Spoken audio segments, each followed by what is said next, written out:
마태복음의 이제 커다란 단락 중에서요, 참 귀한 말씀이 있습니다.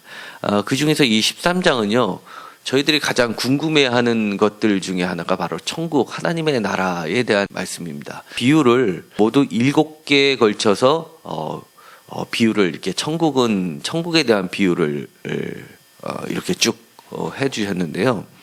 이 성경에서 특별히 7, 10, 셋 이거는 굉장히 중요한 상징적인 의미를 있습니다.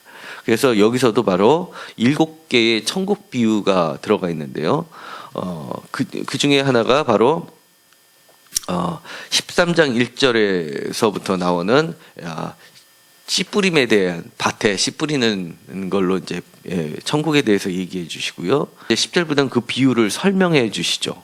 그 다음에 밀과 가라지 비유를 24절부터 이렇게 해 주시고요. 그 다음에 두 번째가 이제 밀과 가라지 비유고요. 그 다음에 세 번째가 겨자씨 비유, 네 번째가 누룩 비유입니다. 마태복음에서는 둘씩 이렇게 짝을 지어서 많이 하는데요. 예를 들어서 마가복음에서는 귀신 들린 자가 한 명이었는데 마태복음에서는 2명으로 증가를 시킵니다. 그 이유는 이렇게 2명 증인을 쓰고 효력을 발휘하려면 최소한 2명이 필요하기 때문에 이 증거로서의 그런 능력을 강조하기 위해서 이렇게 짝을 이뤄서 하는데요. 비슷한 거를 둘씩 묶어놨습니다. 그래서 이 겨자씨와 오늘의 본문 말씀인 누룩 비유는요, 같이 사실은 읽어야 됩니다. 31절에도 보시면은요, 이렇게 되어 있습니다. 또 비유를 들어서 설명을 하시면서 천국은 마치 이렇게 모모와 같다라는 구조 속에서 오늘 읽었었던 33절의 말씀하고 똑같습니다. 그리고 나서요, 소재만 흘려지는데요, 그게 바로 자기 밭에 갖다 심은 겨자씨 하늘 같으니, 이렇게 해서요, 32절에 보면 모든 씨보다 작지만 이것이 자란 후에는 풀보다 커져서 나무가 돼서 그 다음에 공중의 새들이 와서 그 가지에 깃들였다라는 말씀을 해주십니다. 30절에 오늘 읽었었던 말씀은요, 여인이 나오고요. 여인이 밀가루 가루 서말 속에다가 모를 하나 갖다 심어 놓는데요. 그게 바로 누룩을 심어 놓습니다. 그리고 나서 전부 부풀게 부풀게 했다, 이렇게 얘기하시고 끝나버립니다. 이 사실 비유는요, 딱 한 절 말씀이라서 매우 어렵습니다. 그렇지만 이 34절 한 절을 읽으면 잘 이해가 되지 않지만 31절과 32절을 마태복음에서 이 비유를 제대로 이해하려면 그 뒤에 짝으로 된 것을 읽어보면 이게 이런 뜻으로 한 거구나라는 것을 알게 됩니다. 누룩 비유는 바로 겨자씨 비유하고 마찬가지로 특징이 아주 작지만 나중에는 매우 커졌다라는 증가의 기능을 얘기하고 있습니다. 그러니까 천국은 마치 처음에는 매우 작게 시작하지만 나중에는 매우 커졌다, 이렇게 설명을 하는데요. 너무 독특하게 얘기를 합니다. 예를 들어서요, 겨자씨는 풀입니다. 풀인데요, 나중에는 나무가 돼버립니다. 이게 바로 듣는 사람은 뭐야, 뭔 소리야, 이런 의아함을 자아내게 하는 것이 바로 비유의 특징입니다. 아주 충격적으로 다가오죠. 거기다가요, 이 겨자씨라는 것은요, 레위기에도 나와 있고요, 유대 랍비들은 굉장히 금지하고 있는 겁니다. 뭐냐면 2가지 이종의 식물을 밭에 뿌리지 않게 하는 겁니다. 그래서 이거를 다른 데서는 푸성키라고 하는데 쉽게 말해서 잡풀입니다. 잡초이고요. 그러니까 굉장히 안 좋은 그런 이미지를 갖고 있습니다. 그래서 이 바리새파에서 바리새라는 건 구별한다는 뜻을 갖고 있기 때문에 부정한 것을 자꾸 구별을 해서 삶 속에서 거룩하신 하나님의 모습을 닮아가고자 노력하는 사람들이 바로 바리새인들이고요. 그렇게 살려면 어떻게 뭐를 구별하고 뭐를 하지 말아야 되고 뭐를 해야 되는지를 가르치는 사람들이 바로 바리새인들이었습니다. 그런데 그런 사람들이 금지하고 있는 게 이렇게 이종, 다른 식물을 뽑아버려야 할 것을 심는 것들이었습니다. 이 겨자씨라는 것이 나중에는 나무가 됐는데 그 나무는 어떤 나무가 풀이 자라봤자 얼마큼 자라겠습니까? 근데 이 잡풀은요, 굉장히 자라나는 속도가 빠르고 그다음에 뽑아도 죽지 않은 잡초의 성격, 그러니까 굉장히 생명력이 질긴 것이죠. 근데 그것만 갖고 얘기하기에는 뭔가 부족한데요. 왜냐하면 어떤 나무냐면 우주수입니다. 우주에서 가장 큰 나무가 되는 듯한. 그래서 이거는 에스겔에서도 얘기하고요. 그 다음에 특히 다니엘에 나오면은 거대한 나무가 돼가지고 온갖 새들이 와서 깃드는 나무입니다. 하나의 생명나무처럼 자라버린 겁니다. 그리고 새들은 다니엘서에 보면 만 백성을 얘기합니다. 만 백성이 머무는 듯한 그런 이미지를 자아내게 합니다. 그런데 이 33절에 보면은요, 오늘의 본문 말씀은 이 밀가루 서말 속에 나오는 이 누룩이라는 거는요, 이 겨자씨 비유처럼 뭔가 긍정적으로 이미지로 바꿔지는 게 하나도 없는 설명입니다. 성경에서는 특히 누룩이라고 하면 굉장히 부정적인 이미지만 남아 있습니다. 예를 들어서 유대인의 3대 절기 중에서 중요한 절기인 무교절, 7일 동안 무려 7일 동안 지키는데요. 지금도 이스라엘 사람들은 이 무교절을, 유월절 다음부터 지켜지는 이 무교절을 지키기 위해서 심지어 보통은 하루 전날부터 이렇게 청소를 시작하는데요. 심하게 지키는 사람은 일주일 전부터 대청소를 한다고 그럽니다. 그러니까 1년 중에 대청소하는 날이 바로 무교절입니다. 집안의 온갖 소파를 다 바깥으로 내놓고요. 천막을 치워놓고요. 거기다가 이제 다 짐들을 갖다 놓고 집안을 샅샅이 청소하면서 밤에도 불을 밝히면서 하루 종일 청소를 일주일 동안 청소하면서 집안에 있는 모든 곰팡이를 다 없애는 것이 바로 이 무교절입니다. 그리고요, 그 다음에 거룩한 떡이라는 거 하는 것도 하나님께 드려지는 이 떡도 바로 이 무교병이죠. 누룩이 들어가지 않은 겁니다. 그 다음에 바울 사도도 얘기를 하기를 너희들은 예수님과 같이 순전한 떡이 되라. 너희 가운데 누룩을 제거하라 라고 얘기하고요. 심지어 예수님조차도 말씀하시기를 바리새인들과 서기관들의 교훈을 누룩에 비교하면서 누룩을 조심하라고 아주 부정적으로 얘기를 했습니다. 그런데 긍정적으로 얘기된 거는 단 한 곳 여기입니다. 근데 과연 이게 진짜 긍정적인 이미지일까요? 아무리 봐도 이 누룩은 이 본문에서도 긍정적으로 보이지가 않습니다. 왜냐하면 여자가 일단 나오고요. 여자는 기본적으로 굉장히 마태복음에서 병고침의 치유 10가지를 배치를 할 때 대표적인 사람 3사람을 나타내죠. 귀신 들린 자도 나오고요. 그 다음에 이방인이 나오고요. 세 번째 여인이 나옵니다. 베드로의 장모인 여인이 나옵니다. 그러니까 귀신 들린 자, 중풍병자, 그 다음에 거기선 중풍병자를 귀신 들렸다고 하고요. 중풍병자, 그 다음에 이방인, 그 다음에 여인은 대표적으로 유대인들한테 천대받는 사람들이었는데도 불구하고 이 여인을 등장시키고요. 거기다가 가루 서말이라는 것은요, 밀가루 서말 갖고 만드는 떡. 이거 보면은요, 우리가 가끔 여행을 가면 인도를 가도 그렇고 중동 지역을 가도 그렇고 거기서 먹는 떡이라는 것은 우리가 먹는 떡처럼 이렇게 카스테라처럼 부풀어져 있는 떡이 아닙니다. 뭐냐면 아주 그 납작한 떡에다가 화덕에다 탁 붙여가지고 구워서 딱 먹으면 바삭바삭하고 아주 얇은 그런 떡이죠. 빵입니다. 그러니까 평소 그들이 먹는 빵도 보면은 이렇게 부풀지 않은 이런 누룩이 들어가지 않은 그런 떡인데요. 양이 무려 서말입니다. 서말은 우리 번역으로는 우리는 단위를 말을 쓰니까 말을 붙였는데요. 이 사람들이 쓰는 단위로 대충 추정을 하면 학자들이 얘기하기에 최소 100여 명이 먹을 수 있는, 한 번에 먹을 수 있는 양이라고 합니다. 그런데요, 이 100명이 먹는 양을 돈으로 한번 환산을 해볼까요? 저희 10명도 안 되는 식구들 먹을 때 최소 아무리 들어도 5, 6만 원 들죠. 근데 100명이라고 하면 도대체 얼마입니까? 5만 원, 50만 원, 500만 원. 최소 500만 원 정도 되는 양인 거죠. 양이 많은 데다가 단어를 보면요, 여기다가 여자가 가로 서말석에 갖다 넣어 이렇게만 되어 있는데요, 원전에는 어떻게 되어 있냐면 숨겨 넣어 이렇게 되어 있습니다. 원래 의도적으로 이 여인이 숨겨 넣었다라고 얘기를 합니다. 원래는 이거는 평상시는 들어가야지 않아야 되는데, 이게 백여문을 혼자 만든다는 게 아니라 여러 명이 잔치를 벌이기 위해 하인도 있고 많이 있는데, 이 여인이 하인인지 주인인지는 모르겠지만 그 분주한 가운데 몰래 거기다 마치 무슨 비밀 병기를 하나 심어놓듯이 첩보원처럼 슬쩍 갖다 넣었다는 겁니다.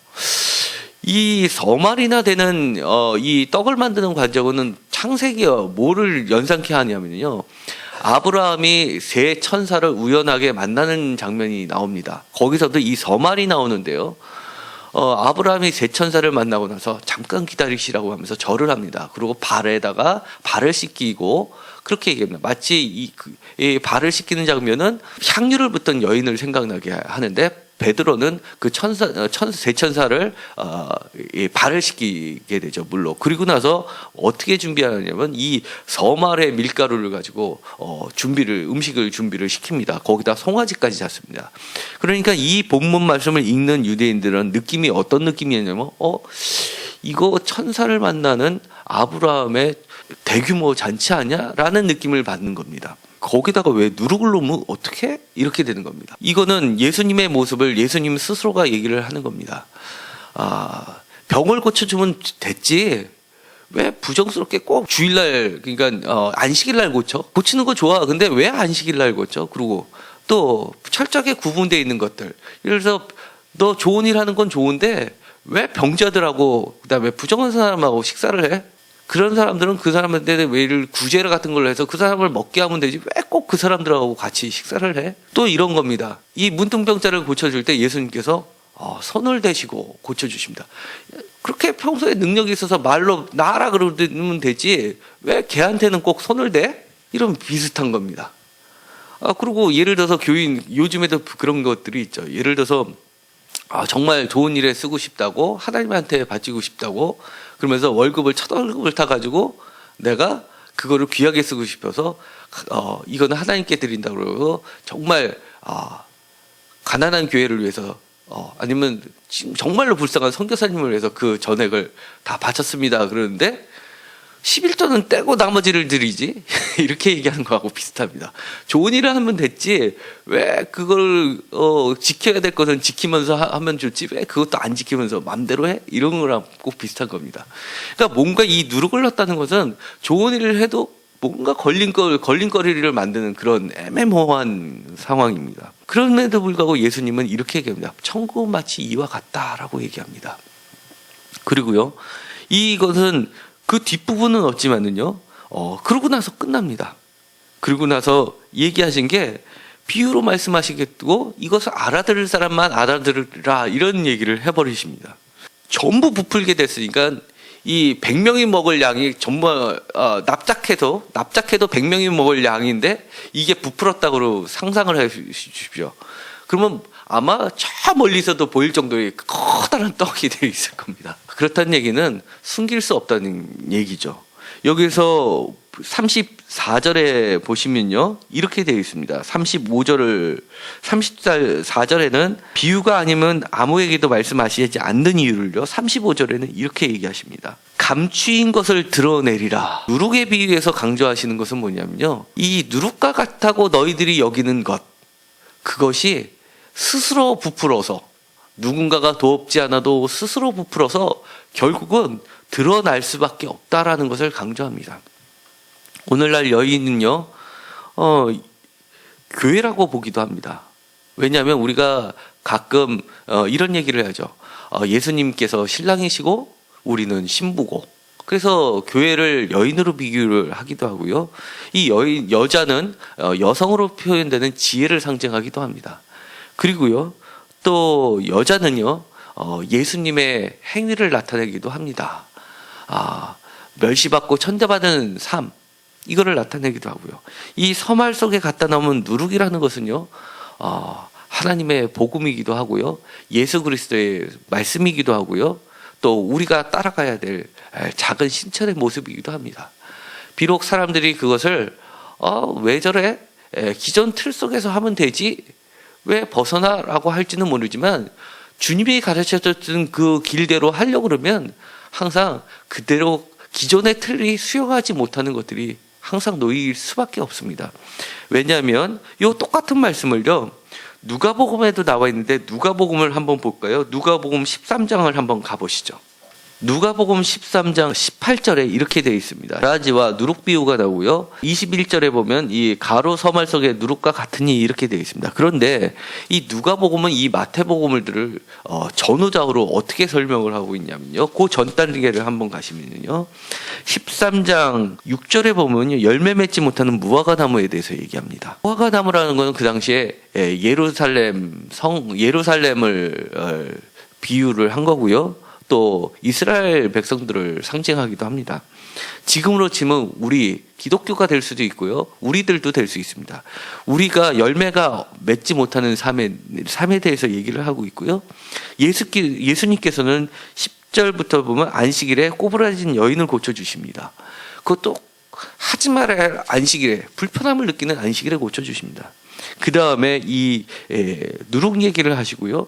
22절부터 중요합니다. 뭐냐면 좁은 문 얘기를 하십니다. 그 다음에 31절에서는 선지자를 죽이는 예루살렘 얘기를 합니다.